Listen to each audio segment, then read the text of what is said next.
3 éliminés. La semaine dernière, les fidèles de Koh-Lanta, le combat des héros, ont dû faire leurs adieux à Clémentine, Dylan et Candice. Tandis que Jérémy a réintégré le jeu, aux grand dames de Pascal. Ce soir, le destin des aventuriers va être lié 2 par 2, avec la composition de binômes qui risque de compliquer la tâche des grands stratèges de cette saison. Et à l'issue de l'épisode, un binôme sera éliminé. De quoi faire monter la tension dans un épisode que PureMedias.com vous propose comme chaque semaine de suivre et de commenter en direct dès 21h10, avant le début du prime. Jetez un œil aux interviews des sortants de la semaine dernière. Clémentine: je ne souhaite à personne de vivre ce que j'ai vécu. Candice: Pascal est vraiment tordu. Dylan: je sais que je ne pourrai plus participer à l'émission. À lire aussi. TPMP, Mélanie Bernier se paye les chroniqueurs en off. Jean-Luc Lemoine dévoile Thé ou Café. France 2 arrête l'émission de Catherine Sellax audience. Grey's Anatomy, faible leader. La carte au trésor, correct. Carton, 21h16. Au lendemain du conseil et du départ de Candice, Alban avoue qu'il est un peu déçu qu'on ne lui ait pas dit que Candice serait éliminée. Il est aussi assez déçu que le mérite ne soit plus dû. Tout au centre des éliminations, on a perdu hier une championne au nom d'une stratégie, regrette-t-il. De son côté, Jérémy essaie de se rabibocher avec Pascal, qui pour l'instant tient les cartes de toutes les stratégies. Et Pascal lui révèle qu'il n'a pas apprécié qu'Alban se montre aussi affecté par l'élimination de Candice. Selon lui, c'est la preuve qu'Alban comptait jouer sur les 2 tableaux pour la suite, et donc qu'il n'est pas nécessairement digne de confiance. Quant à Jérémy, il essaie au contraire de ne pas se montrer trop affecté. Paradoxalement, le départ de Candice me laisse plus de chance pour l'avenir, note-t-il d'ailleurs. C'est terrible, mais il n'a pas tort, on est trop humaine pour les priver de récompenses. 21h20. Les aventuriers sont déjà convoqués au jeu de confort, la boue, et ils apprennent que des binômes vont être formés via un tirage au sort, pour toute la durée de l'épisode et donc jusqu'au conseil. Jérémy apprend au passage que son collier d'immunité compte pour 2. Le tirage au sort liera Viera, Pascal, Yacine à Alban, Jérémy à Clémence et Cassandre à Nathalie. 21h25. L'épreuve est connue, un membre du binôme va s'enduire de boue, puis la remet à son partenaire, qui doit ensuite la déposer dans un seau.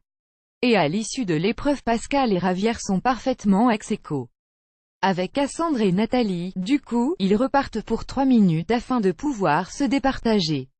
Et au final, ce sont les 2 femmes qui s'imposent. C'est facile d'être 2 femmes pour se toucher. Je connais tout le corps de Cassandre, je crois, lance Nathalie avec humour.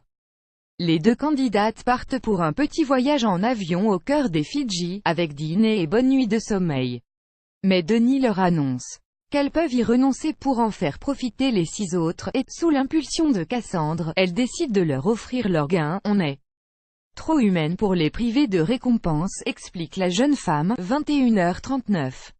Après avoir reçu les remerciements chaleureux et surpris des 6 autres candidats, Nathalie et Cassandre retrouvent le camp, et se jettent à l'eau pour se rincer un peu.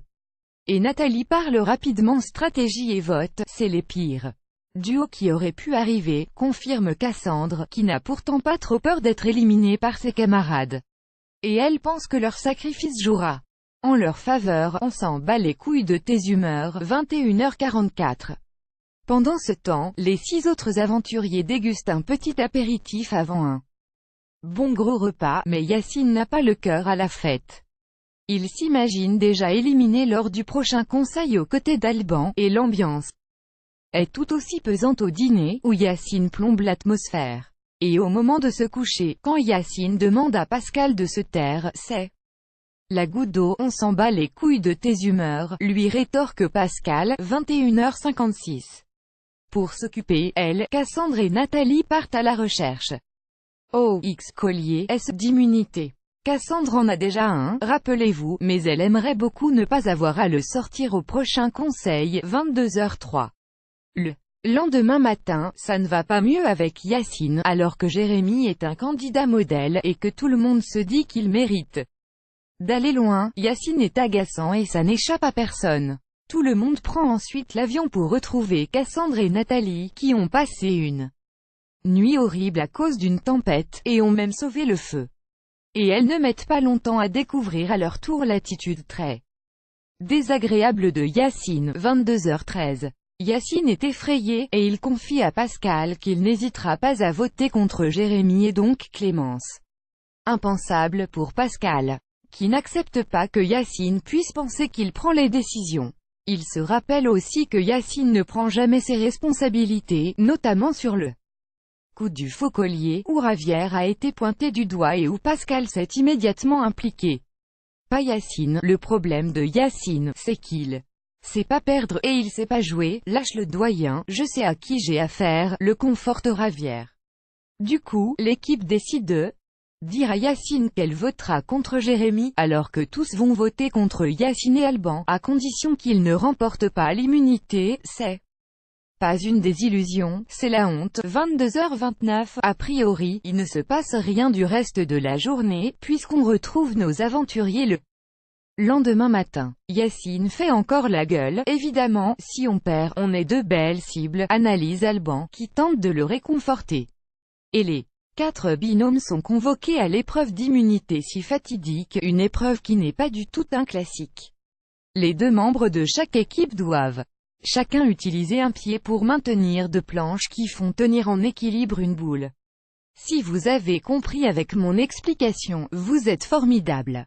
Point d'exclamation. Tout le monde tient une petite minute et tout d'un coup, sans qu'on comprenne trop, 3 binômes perdent en même temps à cause d'un coup de vent, laissant la victoire à Pascal et Ravière. Yacine est furieux, c'est même pas une désillusion, c'est la honte, lâche-t-il. 22h43, ça sert les fesses là-bas. On ne sait même pas glisser une feuille à 4 entre leurs fesses, s'amuse Ravière au sujet de Yacine.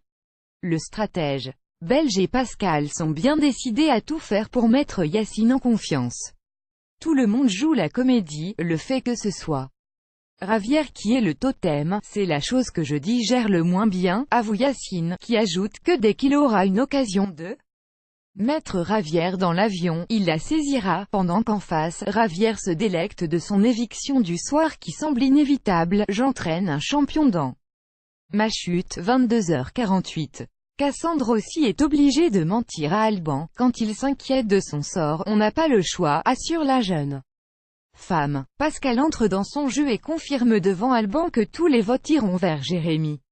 Ce dernier s'inquiète un peu, d'autant que Clémence ne peut pas lui dire qu'il est probable qu'elle soit sauvée. Seule crainte, que Yacine trouve un collier.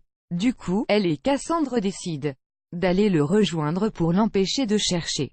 De son côté, Yacine, lui, est persuadé que c'est à cause d'Alban qu'il risque d'être éliminé. Alors qu'il s'est attiré tout seul les foudres des autres. 23h04. L'heure du conseil a sonné, et le suspense est a priori assez inexistant.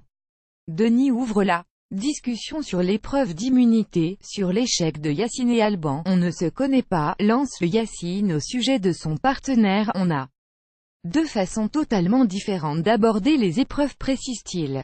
Alban avoue qu'il a peur. Puis, on passe à Cassandre, qui couvre Nathalie de compliments. On parle beaucoup, tout le monde se dit inquiet.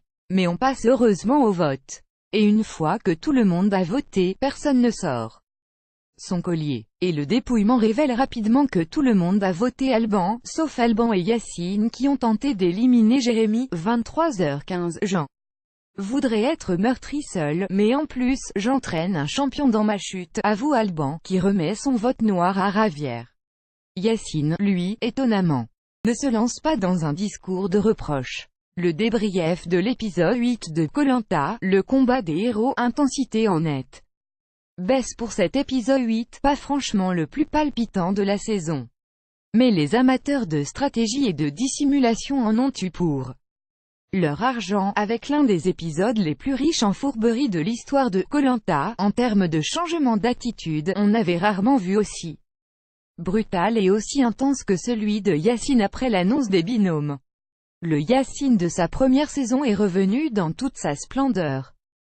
Désagréable, sans aucun recul ni savoir-vivre. Dommage, il avait montré une bien meilleure image de lui cette année, et avait même gagné des points la semaine dernière avec son attitude très classe face à Clémentine, à se demander s'il était sincère ou non. En tout cas, les autres aventuriers étaient bien content d'avoir la moindre excuse pour soudainement se liguer contre lui. Il l'a bien cherché, mais ils ne lui ont pas franchement laissé de seconde chance. Ce changement d'attitude a un peu ruiné tout le suspense autour de cet épisode. Dommage. Enfin, on notera la lâcheté de certains candidats. Ceux qui voulaient éliminer Yacine à cause de son attitude n'ont pas eu le courage d'écrire « Yacine » sur leur bulletin, ils ont écrit « Alban ». C'est petit, d'autant qu'Alban porte officiellement la responsabilité du départ de Yacine, alors que c'est d'abord ce dernier qui est visé. Qui pourrait présenter Koh-Lanta à la place de Denis Brognard? On a posé la question à l'animateur.